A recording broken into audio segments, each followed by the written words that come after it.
तीन बहुत बड़े प्रॉब्लम्स हैं जो फाइब्रॉइड की वजह से महिलाओं को फेस करने पड़ते हैं। एक रसौली किस तरीके से आपको परेशान करेगी वो बहुत चीज़ों पे डिपेंड करती है, जिसमें से जो सबसे इम्पोर्टेंट दो फैक्टर हैं वो है कि रसौली कहाँ पर है गर्भाशय में और साइज क्या है रसौली का। नमस्कार दोस्तों, आज हम करने वाले हैं लैप्रोस्कोपिक मायोमेक्टमी। हम उसी की तैयारी कर रहे हैं। लैप्रोस्कोपिक मायोमेक्टमी एक की होल सर्जरी है जो हम कहते हैं लेज़र से ऑपरेशन है, जहाँ पे हम गर्भाशय की रसौली को निकालने वाले हैं। गर्भाशय की रसौली यानी यूट्राइन फाइब्रॉइड एक तरीके की बिनाइन ट्यूमर होती है यूट्रस की। आपके गर्भाशय के अंदर गठाने बन जाती है जो कि नॉन कैंसरस होती है। एक ट्यूमर हो गया है, एक बॉल जैसी गांठ बन जाती है गर्भाशय के अंदर, जो कि आपको कई तरह से प्रॉब्लम देती है। हमारी जो पेशेंट है उनमें इनफर्टिलिटी है, यानी कि काफ़ी दिनों से वो बेबी ट्राई कर रही हैं लेकिन उनको बच्चा नहीं हो रहा है। लेकिन रसौली के बहुत सारे प्रेजेंटेशन होता है। यूजुअली जो रसौली होती है वो एडवांस्ड एज में महिलाओं में देखी जाती है। 35 के बाद रसौली मिलना गर्भाशय के अंदर बहुत कॉमन है, लेकिन कई बार यंग एज महिलाएं यानी कि कम उम्र की महिलाओं में भी ये प्रॉब्लम आ जाती है। आमूमन महिलाओं में जो तीन कॉमन सबसे ज़्यादा दिखने वाले प्रॉब्लम्स हैं, उनके पीरियड में प्रॉब्लम आना, पीरियड का ज़्यादा होना या जल्दी जल्दी होना, यानी कि जो ब्लीडिंग की मात्रा है वो बढ़ जाती है या जल्दी जल्दी आने लगती। दूसरी की पीरियड के दौरान भीषण दर्द होना, पेट के निचले हिस्से में कई बार पीरियड्स के पहले से ये दर्द शुरू हो जाता है और पीरियड्स के 2 से 3 दिन तक काफ़ी दर्द महिलाओं में रहता है, जिसे हम डिस्मेनोरिया कहते हैं। ये फाइब्रॉइड के साथ, स्पेशली जो इंट्राम्यूरल फाइब्रॉइड और सबम्यूकोसल फाइब्रॉइड्स के साथ महिलाएं ये प्रॉब्लम फेस करती हैं। और इनफर्टिलिटी का या अर्ली अबॉर्शंस का भी सामना करना पड़ता है महिलाओं में जब फाइब्रॉइड होता है। तीन बहुत बड़े प्रॉब्लम्स हैं जो फाइब्रॉइड की वजह से महिलाओं को फेस करने पड़ते हैं। एक रसौली किस तरीके से आपको परेशान करेगी वो बहुत चीज़ों पे डिपेंड करती है, जिसमें से जो सबसे इम्पोर्टेंट दो फैक्टर हैं वो है कि रसौली कहाँ पर है गर्भाशय में और साइज क्या है रसौली का। यानी गर्भाशय में गर्भाशय की परत की तरफ है, यानी अंदर वाले हिस्से में है, गर्भाशय की मांसपेशियों में है, या फिर गर्भाशय के बाहरी हिस्से की तरफ है। सबम्यूकोसल, इंट्राम्यूरल एंड सबसिरोसल फाइब्रॉइड इन्हें कहते हैं।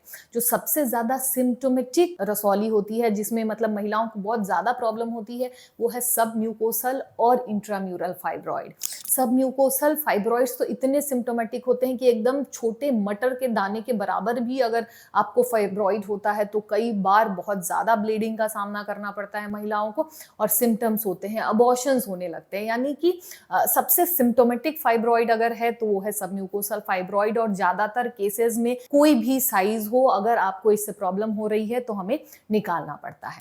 इंट्राम्यूरल फाइब्रॉइड आपको सिम्टम्स तो ज़रूर देती है, बट उसका साइज बहुत इंपॉर्टेंट होता है। यूजुअली अगर 3 सेंटीमीटर के ऊपर की फाइब्रॉइड है और आपको इससे प्रॉब्लम हो रहा है तो उसे निकालने को कहा जाता है। कई बार फाइब्रॉइड की साइज बहुत बड़ी हो जाती है और पेट में भी महसूस होने लगती है। वैसे पेशेंट्स में तो अगर सिम्टम्स नहीं भी हो, अगर आपके पेट में वो ट्यूमर आपको फील हो रहा है तो उस ट्यूमर को हटाना पड़ता है। और सबसिरोसल फाइब्रॉइड अमूमन सिम्टोमेटिक नहीं होते हैं, मतलब उससे पेशेंट को बहुत ज़्यादा प्रॉब्लम नहीं होती है अनलेस एंड अनटिल जो अगल बगल के स्ट्रक्चर हैं, जैसे पेशाब का रास्ता है या फिर लैट्रिन का रास्ता है, उसे बहुत ज़्यादा प्रेस ना करे, जिससे कि आपको पेशाब करने में या स्टूल पास करने में दिक्कत हो। तो जो फाइब्रॉइड है उसको मेडिकल मैनेजमेंट करना है या फिर सर्जरी करनी है, ऑपरेशन करना है तो ओपन से करना है, मतलब पेट खोल के करना है, या लैप्रोस्कोपी करना है, वो सब आपके सिम्टम्स यानी आपकी क्या प्रॉब्लम है, कितने दिनों तक प्रॉब्लम है, मेडिकल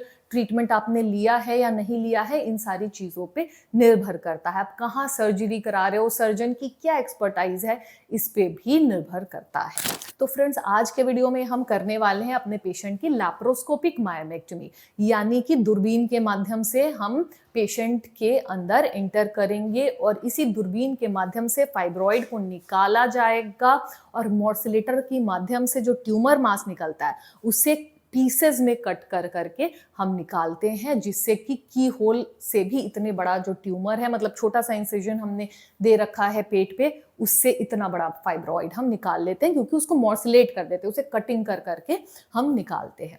तो जो इस प्रोसीजर के लिए हम बेहोशी देते हैं, जो एनेस्थीसिया दिया जाता है वो जनरल एनेस्थीसिया होता है, जिसमें कि पेशेंट को इंट्यूबेट किया जाता है, यानी कि सांस की नली डालकर पेशेंट को बेहोश किया जाता है, जो कि एक काफ़ी सेफ तरीका है एनेस्थीसिया का।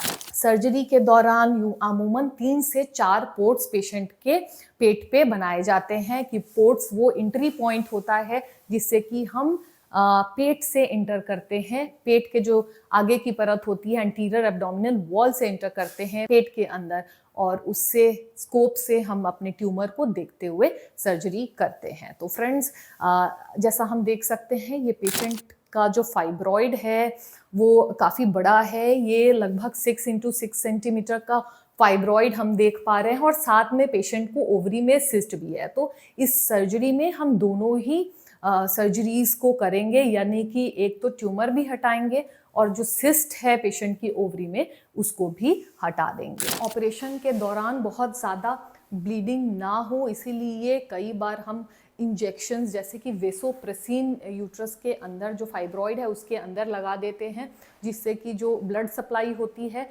कुछ समय के लिए वहाँ पे कॉन्स्ट्रिक्शंस हो जाते हैं, कम ब्लीडिंग होती है और हम अपनी सर्जरी को आराम से परफॉर्म कर लेते हैं। तो इस प्रोसीजर में हम वेसोप्रेसिन का इंजेक्शन फाइब्रॉइड की सतह पर लगा रहे हैं। फिर धीरे धीरे करके जो सबसे प्रोमिनेंट पार्ट है फाइब्रॉइड का, वहाँ पर कटिंग की जाएगी।